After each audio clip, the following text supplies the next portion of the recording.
Marty and I, we had good matches with almost everybody, Definitely. all the teams, and that's, I like to think Marty and I were sort of innovative for that time. I don't know that the tag team, the combination of tag teams and stuff like that, were doing all the stuff Marty and I were doing. Now we're dinosaurs, but at the time it was very, very innovative, and we had a lot of good matches with a lot of people. Yeah, and we had good matches with the two big guys. Powers Speed? Yeah, Warlord and Barbarian, and and even Barbarian and Haku, who worked at WrestleMania. And WrestleMania with Boss Man and Akeem. We had.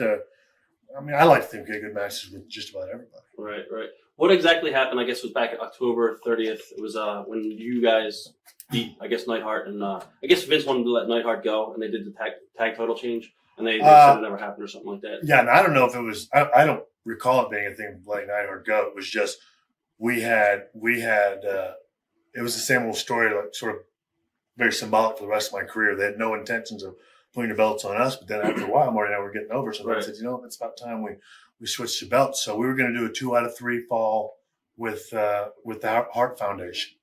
We went out there and we were having a match, but the top rope broke is what happened.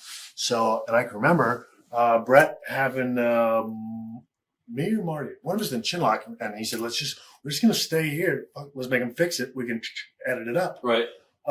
So, Brett and I are both, I can't remember if I was on the outside or I was inside with him, but we're saying, fix her up. And they were just, the ref was frozen. So we continue this match with no top rope. And they do their finish, the holding one forward. They sort of, we're trying to work this match where there's no top rope, which was extremely difficult. So anyway, we finished the match. We get the belts. Probably 2 or 3 days later, Vince calls up and says, well, we're going to, return the belts because we can't. There's just no way we can put that thing on TV. Right. So that was really how that happened. And Marty and I were a little disappointed, but he said that we were gonna that they would just put them on us another time. But then, from what I understand, is that had already gotten out so much, right, that it's sort of you don't want to. It would have been too obvious if they. The impact wouldn't have been the same. Right. What was Hulk Hogan like in the locker room at the time? He wasn't in our locker room. He had his own locker room. So, but he was all right.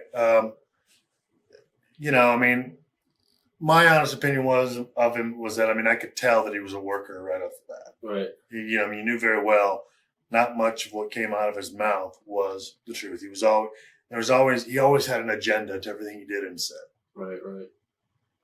As far as tag team with Marty, did you guys always get along as a tag team, or was there tension sometimes between the two? Yeah, a little, but for the most part, you're talking about 7 years at the very least. We had great times. Right. We had great times, but that's the only way I can say it without getting myself in trouble. But we did. We had a lot of fun. I was 19 when I met Marty, and I was 20 when I went up to Minneapolis and we started tagging. For all that time for us to get in maybe one fight is not bad at all. And that was the result of us both just being hammered. Right. That was Denver, I think. Denver or something like that. Yeah, Denver, exactly. Yeah. And that was just us, in the room and just playing around at first, and all of a sudden getting into a fight, and the next day not really having anything. Right. I remember the next day I went to Phoenix, and him calling me going, could I talk, or are you gonna beat me up when I come to the door? And I said, no, you come on up. And he knocked on the door, and I came to the door and looked out. He was down the hall. He goes, "Are you sure?" And that's the way it always was. Like, get in here. Couldn't hit you now if I tried. It's too funny. So it was just one of those things that happened. You spent and that's the thing. Marty and I did. Marty and I weren't one of those teams like Brett and Jim never stayed together, and most time didn't travel together. Right. Marty and I stayed together, traveled together. And everywhere we lived in the same apartment complex.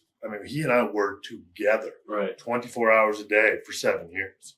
So I personally, I say one fight, I think it's great. Right. What led to the breakup of the team? I heard, I don't know how true it is that Pat Patterson wanted to split you guys up and basically, make you into a big star, and they didn't really have plans for Marty. So I don't know how true it is. I guess you guys gave notice or something like that to WCW at the time. Well, what happened was we were at this shoot for a cereal box. that was coming out. It was me and Marty, Road Warriors, Beefcake, and like 2 other singles guys. Right. Everybody was getting $5,000 a piece for it. Marty and I were getting $2,500 a piece. And we, they were telling us because you're a tag team, you split the $5,000 with the Warriors were getting 5 and 5. Right. And we got wind of that. So Marty got hot, and he was hot, and that's bullshit. I'm gonna give him a call. And I said, all right. He goes, you stick with me? I said, yeah. I said, we've always stuck together. So, but I didn't know he meant, I guess, I'm gonna call and give our notice. So he calls up and apparently threatens we're leaving, going to WCW. And this whole time that he's been saying, and the whole time prior to this, he's been saying he's been talking with him. He can get us a couple $100,000 there, to go there. So he calls me up and goes, "What? Oh no, I get a call from Vince. I'm sorry to hear you're leaving." What? And he goes, "Well, Marty called and apparently you guys are upset." I said, "Well, yeah, we're upset. It's pretty unfair." He goes, "It's not a problem. I'll give I'll send another $2,500 each to you in the mail." Right. And that's the thing. Marty never did any of that kind of stuff. He didn't just say, that's unfair. He would go off and burn that bridge. Right. I mean, Marty wasn't that much of a. He would just right. put a flamethrower to a place, and that was it. That was the answer. So, so I said, "Well, that sounds fine to me." I said, "Because I don't want to leave." And he says, "Well, Shawn, I'm gonna tell you what." He said, "Well, if you leave, that's fine." He said, "But you've always got a singles career here. You've always got a career here, period." He said, "But I think that." He said, "You're getting, you've matured now. You're getting to the point where, you're not fucking up like you did way back when you first came in." He said, "I think you're going to be a big star in this business. So whenever you want to do it, you let me know." And I said, "Well," I said, "really with this, with Marty having done this without asking me," I said, I'll be honest with you. I said, I think it's that time because I think that's sort of the last straw." I said, "Plus, I want to move on, So he said, "Well, just let me know." So I hung up with him and I called Marty. I said, "What are you doing? You giving her a notice?" He said, "Well, you said you'd stick with me." I said, "Well, yeah, I thought you meant, Right. I didn't know that meant you were going to call and tell them we're quitting without, consulting me first." I said, "Because I'm not just going to get up and leave." So he says, "Well, we can make more money, WCW." I said, "Well, all right then." I said, "Then call." He goes, "Well," he goes, "Look," he said, "Fuck, I think you probably, you should probably call." He goes, "You know me, I got heat, people, and I think I'm a fuck up, so maybe you should call." I said, "I don't know who to call." I said, who's the person you've been talking to?" He goes, "Well, I haven't, because I haven't really been talking to anybody." So finally, I asked one of the nasty boys, get like Dusty's number. Right. And that's who it was. I think it was Knobs. I asked him to get Dusty's number. I called Dusty. He sends me his Magnum TA, and finally I talked with him, and we might be able to give you 75, maybe 105. It's like we're making double that now. Right. In the WWF. We weren't, but we're probably making 150, 180-ish. So if we're gonna move, we'll at least make some more money.